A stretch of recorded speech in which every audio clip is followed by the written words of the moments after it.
China, que pone algunos condicionamientos más duros en cuanto a plazos, en cuanto a la garantía petrolera, que es la que permite esa doble reventa de nuestro petróleo. Y en esto tiene que ver también el entorno. Cuando lo hicieron privado y transparente, como en el caso de los tenedores de bonos, y el entorno de entes públicos que está cubierto por lo general por un velo de reserva que está impuesto por China, aquí todo era secreto en la renegociación con China, se hubiera podido, por ejemplo, recurrir ante un juez que falle favorablemente al Ecuador, como se hizo en Nueva York cuando un grupo minoritario de tenedores pretendió echar abajo la negociación. A ver, Steffi, qué pregunta tan interesante la suya. ¿Y usted sabe qué dice el contrato chino respecto a un litigio? ¿Sabe si hay que litigar en China, en la India, en el fondo del mar o en el Ecuador? Si los contratos son reservados, Steffi, mire la diferencia de un contrato abierto, transparente y muy bien estructurado a favor del Ecuador, con cláusulas que protegían al Ecuador y que dio paso a que una juez rápidamente actuara, le diera la razón al Ecuador, y eso fue más bien un impulso para que aceptaran los tenedores la propuesta. ¿Cuál es, pues, la condición con la China? ¿Dónde tenemos que litigar? Eso yo no sé. Los contratos no se conocen, Steffi. Es inadmisible que una república acepte que tenga que entregar su petróleo a tasas de usura con contratos reservados y que no podamos lograr de la China todavía ni un aumento de plazos que sí nos han dado quienes nos han prestado sin garantía, porque quienes dan los bonistas dan la plata de buena fe. No tienen garantías, han aumentado plazo, han bajado tasas y han reducido el capital. ¿Y qué nos ha entregado la China que nos tiene nuestro petróleo? La China nos ha entregado un bloqueo al camarón perverso que ha tirado el precio abajo, que nos ha puesto a un sector vital en situación crítica, nos tiene con una flota pesquera que amenaza el ecosistema de las Galápagos, y no nos ha dado ni aumento de plazo, ni baja de tasas, ni condonación de nada de capital. Es ahí el gran drama del Ecuador actual. No es admisible que un deudor, un acreedor como la China, que ha usado ese crédito para proyectos emblemáticos de sobreprecio, proyectos de corrupción, no renegocie. Ahora, y haga concesiones al Ecuador. El argumento del gobierno en ese sentido es que el reperfilamiento de la deuda de los bonos soberanos significa esta bocanada de oxígeno al Ecuador. Sí, es un respiro, pero no trae dinero fresco. Y como todavía necesitamos dinero fresco, pues estamos atados entonces a la China. ¿Qué alternativas hay en ese sentido? Porque incluso el cederle la comercialización de petróleo a China, en lugar de que nosotros podamos vender, disponer, ver las mejores fórmulas, cálculos, etcétera, hoy está justificado, porque dicen que la norma es pasar por los intermediarios, aún sabiendo lo que ha significado la década de grandes utilidades en el gobierno anterior para los intermediarios de nuestro petróleo, cómo se fijaron esos precios. Pero no existe una auditoría concreta sobre qué pasó con los contratos petroleros en la última década y los contratos actuales en los que se sigue comprometiendo nuestro petróleo ya a futuro, lo que le corresponde todavía a los siguientes gobiernos. Entonces, ¿hay elementos como para mañana poder sustentar o acabar en los condicionamientos con los que se siguen dando todavía estos contratos?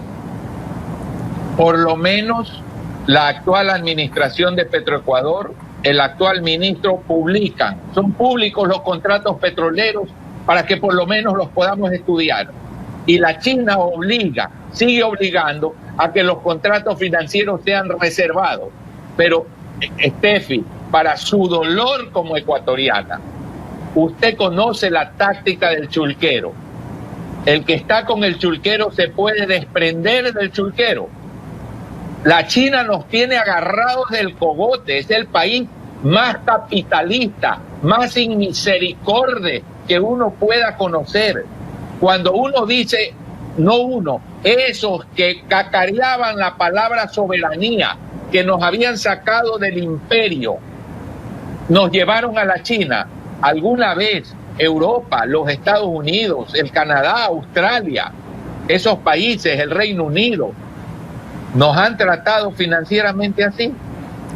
Cuando hablamos de la posibilidad de dinero fresco, entonces, ¿no hay otra alternativa? Le preguntaba yo, por ejemplo, no solamente con China, sino la posibilidad de que se pueda, tras una crisis inédita como la que acabamos de vivir, voltear los ojos a la Reserva Federal, un bono que cubra, entre otras cosas, la recompra, por ejemplo, de la deuda a China para poder liberar el petróleo?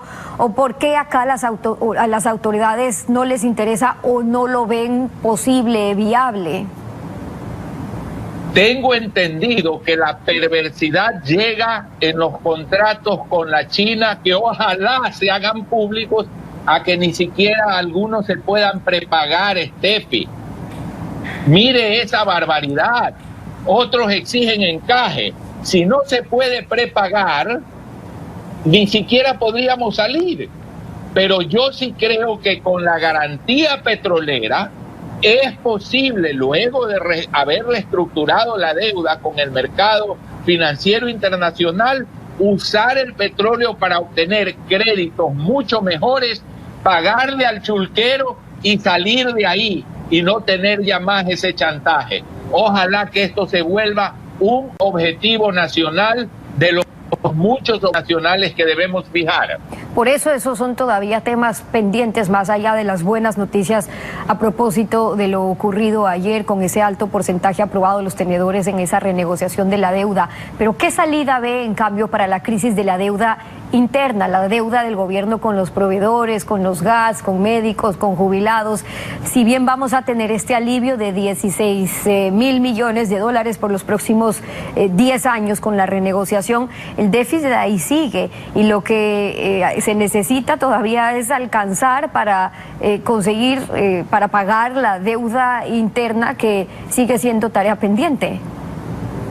Steffi, que me escuche la ciudadanía. El total de lo que se debe, incluyendo los pagos que no se le han hecho a la Seguridad Social por el 40% de aportaciones, por servicios médicos prestados al gobierno que no han sido pagados a la Seguridad Social, lo que se le debe al ISFA, al ISPOL, lo que se debe de atrasos a proveedores, a municipios, a universidades, devoluciones del IVA, etcétera. Cuando uno suma todo eso, el Ecuador debe 75 mil millones de dólares. 75 mil. Solo se podrá pagar cuando el Ecuador entienda que hay que ir a una reforma total de nuestra economía, fijar objetivos nacionales, que todos los partidos acuerden que puede tocar y lograr entonces en muchas décadas la verdadera transformación del Ecuador, sin milagreros, sin payasos, sin demagogos. Es la posición de Alberto Dajic, compartiendo con nosotros aquí en Contacto Directo, como siempre. Gracias por haber estado con nosotros.